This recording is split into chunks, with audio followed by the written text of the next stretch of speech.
Bonjour, bonjour à tous encore, bienvenue sur Eau de Vie, Edifie, et bienvenue encore à ceux qui sont sur YouTube. Alors, mardi, je vous ai fait une vidéo, non, plutôt lundi, désolé. Lundi, j'ai fait une vidéo en fait où on continue toujours à parler un petit peu de « Es-tu sûr que ton corps est le temple du Saint-Esprit ?» Bon. Avant d'évoluer, je vais d'abord mettre ces moments entre les mains du Seigneur. Mon Dieu, mon roi, me voici encore. Tu as permis et tu me donnes encore l'opportunité de pouvoir parler de toi. J'aimerais encore ici, Père éternel, que tu m'accompagnes, que tu marches avec moi, que tu me conduis, Seigneur. Parce que cette vision, c'est pas la mienne, c'est la tienne. Que moi je puisse m'effacer, que toi encore tu puisses croître et de donner ce que tu veux encore donner en ce jour. Béni sois-tu, Seigneur. C'est toi qui touches les cœurs, c'est toi qui parles au cœur, c'est toi qui transformes les cœurs, Yahweh. Fais encore ce que tu veux, au nom de Jésus. Amen. Alors, je vous disais tantôt que lundi, nous avons partagé sur le fait que c'était la 6e vidéo, en fait, qui nous parlait de « Es-tu sûr que ?» le petit point d'interrogation, que ton corps est le temple du Saint-Esprit. Et nous avons partagé un verset biblique à laquelle on a partagé qui était dans Éphésiens 1, au verset 13. Je lis la Bible. « En lui, vous aussi, après avoir entendu la parole de la vérité, l'évangile de votre salut, en lui vous avez cru et vous avez été scellés du Saint-Esprit qui avait été promis. » J'ai développé ça la dernière fois. D'accord ? Je l'ai développé la dernière fois. J'ai parlé de ça. Et aujourd'hui, j'aimerais tout simplement que nous allons un petit peu voir le mot scellé, en fait. C'est de ça que j'aurais voulu en fait partager pour continuer toujours à évoluer un petit peu et on va faire un petit peu le point encore par rapport à ça. Alors scellé ici qui est du latin populaire, sigillar, du latin classique, sigillar, marquer un acte d'un sceau pour fermer ou l'authentifier. Apposer les scellés sur un objet, la porte d'un local. Et on a ici le petit 3 qui est fermer quelque chose hermétiquement par soudage, matière plastique ou par pliage et pinçage métal, le mixer solidement, le fixer solidement à l'aide d'une substance, sceller une couronne sur une dent, sceller un coffre sur le mur. Et le petit 4, c'est fixer une pièce dans une cavité, notamment une pièce de métal dans une maçonnerie à l'aide d'une substance dont on remplit l'espace restant et qui y durcit. Alors ici, sceller au petit 6, c'est confirmer solennellement un traité, une union, les entériner par un acte, sceller un accord. D'accord ? Tenir quelque chose étroitement clos, la fidélité lui scellait les lèvres.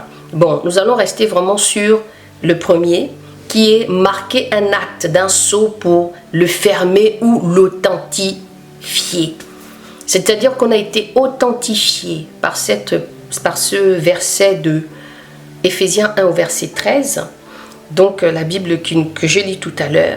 Donc je voulais vraiment que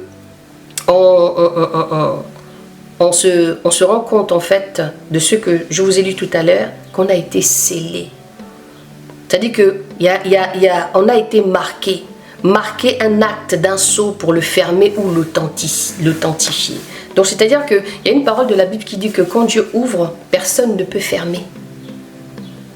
Et quand il ferme, personne ne peut ouvrir. Donc il est le seul à ouvrir chaque porte. Il est le seul à ouvrir le cœur de chacun aussi. Merci Seigneur pour ta parole. Ici, prendre conscience qu'on est le temple du Saint-Esprit doit nous permettre, il y a beaucoup de choses qui se passent en fait. Pardon. Il y a beaucoup de choses qui se passent quand on a le Saint-Esprit. Le Saint-Esprit te transforme. Le Saint-Esprit te change. Le Saint-Esprit te fait réfléchir différemment. Le Saint-Esprit change ta mentalité. Le Saint-Esprit t'apprend à pardonner. Le Saint-Esprit t'apprend la patience. Le Saint-Esprit t'apprend à aimer. Le Saint-Esprit t'apprend la justice. tu apprends le jugement, tu apprends le ciel, tu apprends le retour de Jésus. Et le Saint-Esprit permet aussi à connaître celui qui est mort pour toi. Donc quand on est vraiment le temple du Saint-Esprit, quand l'Esprit de Dieu atteste que tu es enfant de Dieu, tu ne peux pas faire les choses dans le désordre. Je suis désolée, encore une fois, c'est un sujet que le Seigneur veut vraiment qu'on parle et que je martèle, donc je ne fais seulement ce que le Seigneur veut. C'est pourquoi encore aujourd'hui, je vous ai parlé en fait de sceller. C'est que vous comprenez qu'on a été scellé. C'est-à-dire que le Saint-Esprit, attendez, je vais aller chercher je vais aller rechercher le verset, d'accord? Dans Éphésiens 1 au verset 13. Donc, en lui vous aussi, après avoir entendu la parole de la vérité, l'évangile de votre salut, en lui vous avez cru et vous avez été scellés du Saint-Esprit qui avait été promis. Voilà, on a été authentifié. Amen, Seigneur. Par le Seigneur, par rapport à l'Esprit Saint. D'accord? Par rapport à le Saint-Esprit que le Seigneur nous avait promis que quand il partirait, il enverrait le Consolateur.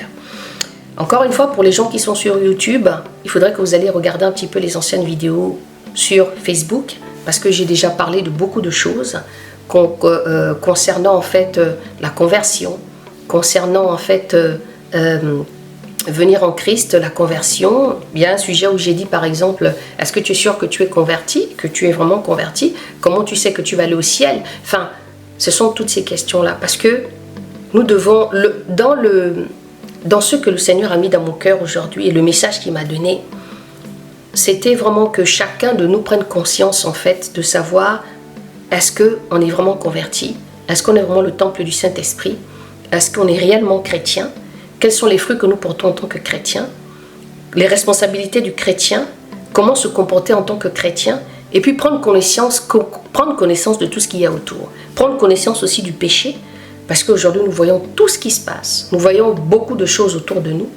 Et le Seigneur est saint. Dieu est saint.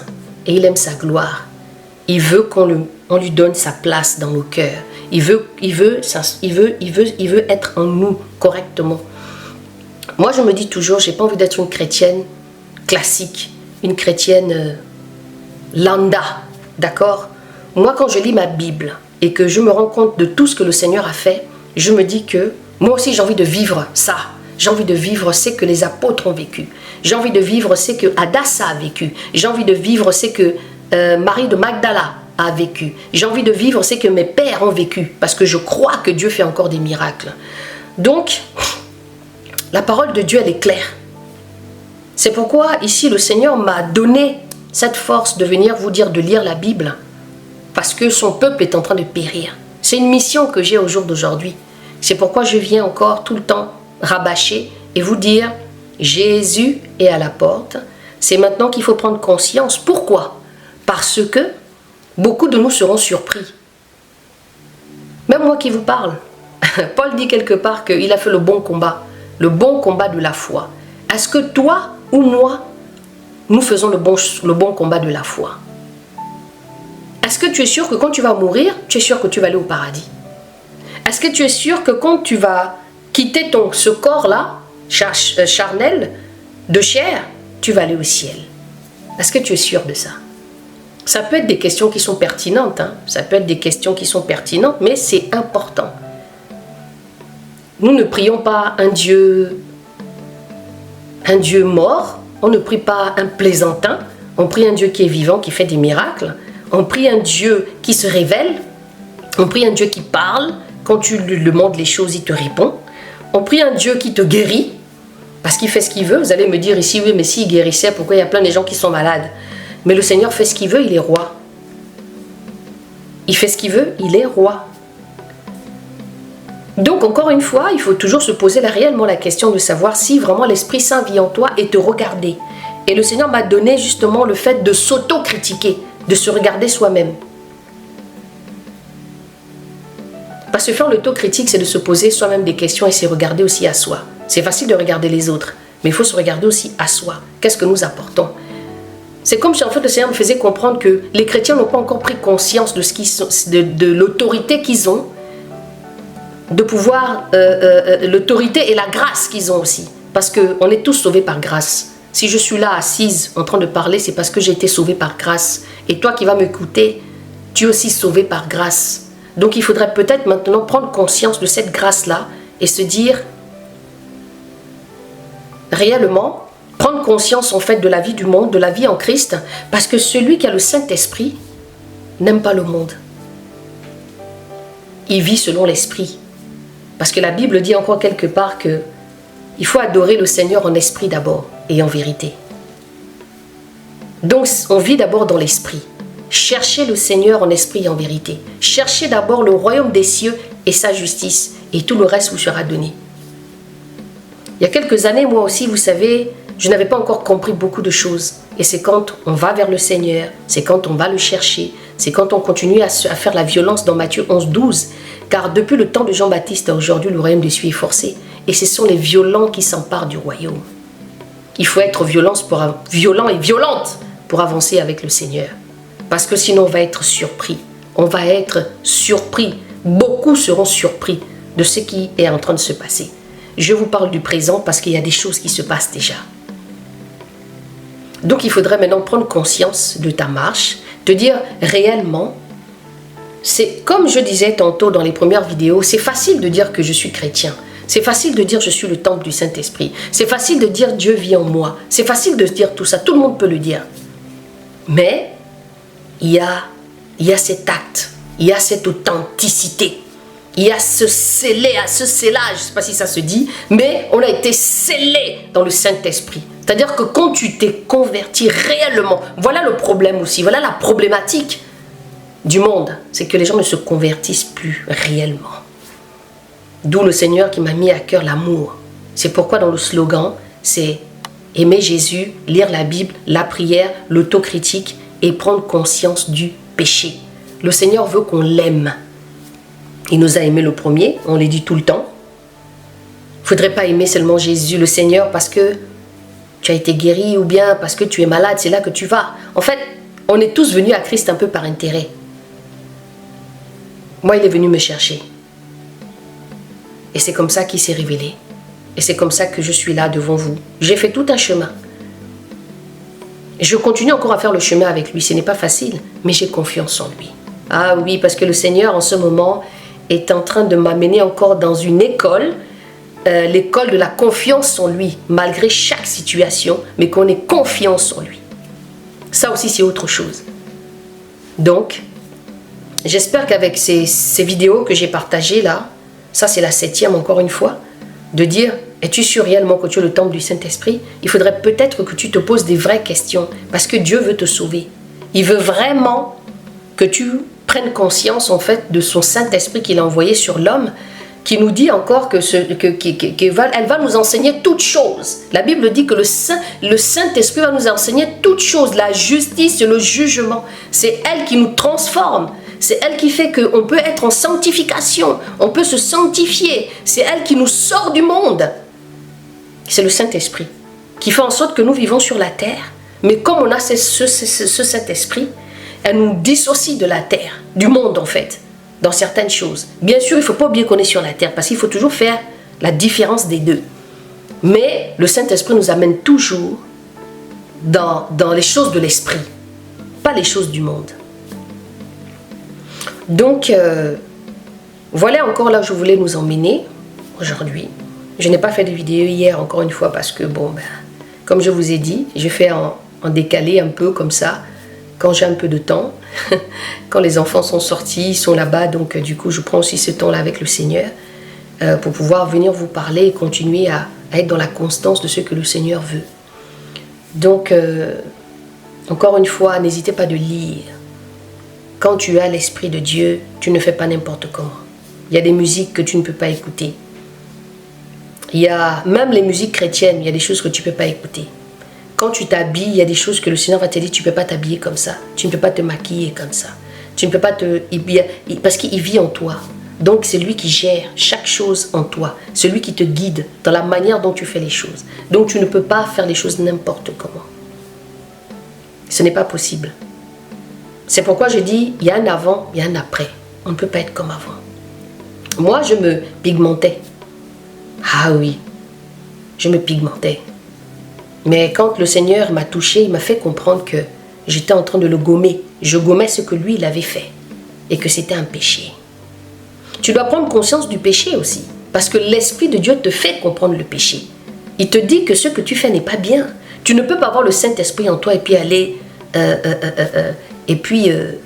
et être dans l'impudicité. Ce n'est pas possible. C'est que tu n'as pas encore le Saint-Esprit. Donc prends conscience de ta vie, de ce qui se passe actuellement sur toi, pour que tu puisses faire le point maintenant sur ta vie et que tu saches que si tu n'as pas le Saint-Esprit maintenant, parce que là j'ai parlé beaucoup de es-tu sûr? Mais maintenant il faudra aussi que tu saches que pour avoir le Saint-Esprit, parce que dans tout le message que je donne depuis cette 7e vidéo, c'est de vous faire comprendre que c'est aussi en même temps je pose la question et en même temps je vous dis qu'est-ce qu'il faut savoir quand on a le Saint-Esprit.